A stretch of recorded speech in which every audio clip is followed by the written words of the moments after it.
అభివృద్ధి పేరిట రాజన్న ఆలయాన్ని మూసివేస్తే ఊరుకునేది లేదు. హిందూ మనోభావాలను దెబ్బతీసేందుకు ఇది పెద్ద కుట్ర. ఆలయాన్ని మూసివేస్తే వేలాది మంది హిందువులతో ఆందోళన. పునర్నిర్మాణంలో దుర్గాను తరలించండి, హిందువులకు విముక్తిని కలిగించండి. ముస్లిం మసీదుల్లో ఎక్కడైనా హిందువుల యొక్క సమాధులు ఉన్నాయా? మరి రాజన్న ఆలయంలో దర్గా ఎందుకు? వేములవాడ ప్రెస్ మీట్లో రాజన్న సిరిసిల్ల జిల్లా బీజేపీ అధ్యక్షులు రెడ్డిబోయిన గోపి ఫైర్.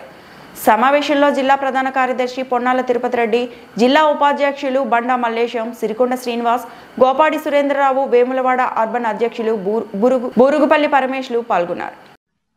పాత్రికేయ మిత్రులందరికీ నమస్కారం. మరి వేములవాడ రాజరాజేశ్వర స్వామి వేములవాడకు రాగానే మొదటి ప్రాధాన్యత రాజరాజేశ్వర స్వామి వారికి ఇవ్వడం మన లక్ష్యం. మరి ఈరోజు పునర్నిర్మాణంలో భాగంగా వేములవాడ రాజరాజేశ్వర స్వామి ఆలయాన్ని ఏదైతే అభివృద్ధి చేస్తామని చెప్పి అంటున్నారో, ఆగమ శాస్త్ర ప్రకారం అభివృద్ధి చేసే కార్యక్రమంలో దైవ దర్శనాలను మూసివేయాలని ఆగమ శాస్త్రంలో ఉన్నదని అడుగుతున్నాం. ఈరోజు భారతీయ జనతా పార్టీ తరఫున మా యొక్క విధానాన్ని ప్రకటించదలుచుకున్నాం. ఆలయ అభివృద్ధిలో మా స్టాండ్ ఏందన్నది చెప్పదలుచుకున్నాం. ఆగమ శాస్త్రంలో ఆలయాల అభివృద్ధి చేస్తే దర్శనాలు మూసివేయాలని ఎక్కడైనా ఉన్నదా? దానికి భారతీయ జనతా పార్టీ పూర్తి వ్యతిరేకం. రాజన్న సిరిసిల్ల జిల్లా భారతీయ జనతా పార్టీ అభివృద్ధిలో భాగంగా ఆలయాన్ని మూసివేయడాన్ని పూర్తిగా వ్యతిరేకిస్తున్నది. కేంద్ర ప్రభుత్వంలోకి అధికారం వచ్చిన తర్వాత పుణ్యక్షేత్రమైన కాశీ అభివృద్ధి జరిగింది 400-500 కోట్లతోటి. ఎక్కడ దర్శనం మూసివేయలే, ప్రజలకు ఇబ్బంది కలగనీయలే. అదే రకంగా ఉజ్జయిని కారిడార్ 600-700 కోట్లతోటి అభివృద్ధి జరిగింది, ప్రజలకు దర్శనాన్ని దూరం చేయలేదు. మరి ఇక్కడున్న ప్రభుత్వ భాగస్వాములు కానీ, ఇక్కడున్న శాసనసభ్యులు కానీ ప్రజలకు రాజన్నను ఎందుకు దూరం చేయాలనుకుంటున్నారు? హిందువుల మనోభావాలను ఎందుకు దెబ్బతీయాలనుకుంటున్నారు? ఈరోజు 100 కోట్లతోటి మేడారం అభివృద్ధి చేస్తున్నాము, 100 కోట్లను కేటాయిస్తున్నామని చెప్తున్నా మీరే. మరి మేడారంకు వెళ్ళే ప్రతి వ్యక్తి ఇక్కడ రాజన్న దర్శనం చేసుకున్న తర్వాతనే వెళ్తారన్న విషయాన్ని మర్చిపోయిందని అడుగుతున్నాను. రాజన్న ఆలయానికి అభివృద్ధికి భారతీయ జనతా పార్టీ ఆటంకం కాదు. దేవాలయ రహదారి విషయంలో అభివృద్ధి అవసరం కనుకనే కొంతమంది ఇబ్బంది పడినా కానీ మేము అభివృద్ధిని కాంక్షించే దాన్ని ఓర్చుకొని ఉన్నాం. అభివృద్ధి జరిగిన జాగాలలో ఎంతో కొంత నష్టపోవడం సహజం. కానీ దేవాలయాల అభివృద్ధి పేరు మీద దేవాలయాలు దేవుని దర్శనాన్ని బంద్ చేయించడాన్ని మాత్రం 100% వ్యతిరేకిస్తున్నాం మేము.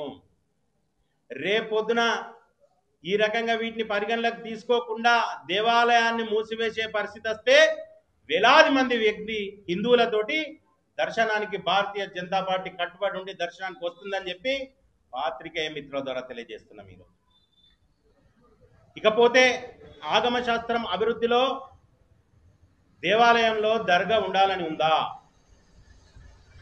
ఈరోజు ముస్లింల పవిత్ర ప్రార్థనాలయం మసీదు. దేశంలో ఎక్కడనైనా కానీ మసీదులలో హిందువుల యొక్క సమాధులు ఉన్నాయా? మరి దాని గురించి పునర్నిర్మాణంలో భాగంగా ఈ ప్రభుత్వ పెద్దలు ఎందుకు మాట్లాడలేరు? పురాతన కాలంలో అధికారంలో ఉన్న క్రమంలో దాన్ని మన మీదకి రుద్దిన విషయం వారికి తెలియదా? పునర్నిర్మాణంలో భాగంగా దేవాలయంలో ఉన్న దర్గాను 4 కుటుంబాలకు సంబంధించిన దాన్ని వారితోటి సెటిల్ చేసి వారికి వేరే ప్రాంతాన్ని కేటాయించి మరి ఇక్కడ ఇబ్బంది లేని వాతావరణాన్ని కొనసాగించవలసిందిగా భారతీయ జనతా పార్టీ తరఫున డిమాండ్ చేస్తున్నాం. ఈ 2 విధానాలకు భారతీయ జనతా పార్టీ కట్టుబడి ఉంది.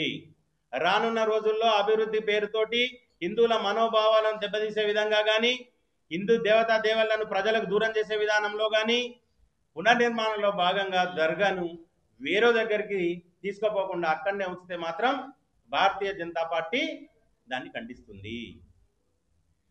గత పాలకులు ఎవరైతే 10 సంవత్సరాలు అధికారంలో ఉన్న బీఆర్ఎస్ పార్టీ కూడా వివిధ ప్రాంతాల్లో ఓటు బ్యాంకు రాజకీయాల కోసం చాలా ప్రాంతాలను వారికి దారాదత్తం చేసిండ్రు.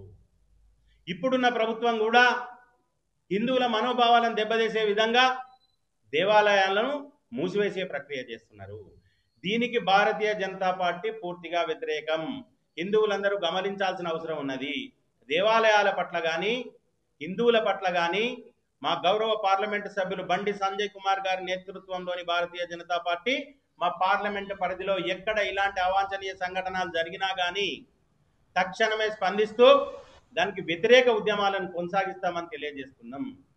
అదే రకంగా ఇప్పుడు ఏదైతే దేవాలయ పునర్నిర్మాణం అభివృద్ధికి ప్రభుత్వం ఎన్ని కోట్లు మంజూరు చేసిందో తెలపాల్సిన అవసరం ఉన్నది. ఆ మంజూరు చేసిన డబ్బులను దేనికి ఖర్చు పెట్టుకుంటూ అభివృద్ధి ఏ రకంగా చేస్తారో అన్నది డిపిఆర్ను కంప్లీట్ ప్రజలకు తెలియజెప్పాల్సిన అవసరం ఉన్నది. కానీ ఏకపక్ష నిర్ణయాలతోటి ఏకపక్ష పోకడలతోటి ప్రజలను ఇబ్బంది పెట్టే విధానంతో దర్శనాలను మూసేయిస్తామంటే మాత్రం ఊకునే పరిస్థితి లేదు. కనుక ఈరోజు వేములవాడ రాజరాజేశ్వర స్వామి సన్నిధిలో మా విధానాన్ని పాత్రికేయ మిత్రుల సమక్షంలో మీకు తెలియజేస్తున్నాం. కాబట్టి తప్పకుండా అందరి సమక్షంలో ప్రతి హిందూ బంధువుకు ఇబ్బంది లేకుండా మంచి నిర్ణయం తీసుకోవాల్సిందిగా కోరుకుంటున్నాం. దీనికి వ్యతిరేకంగా ఏ నిర్ణయం తీసుకున్నా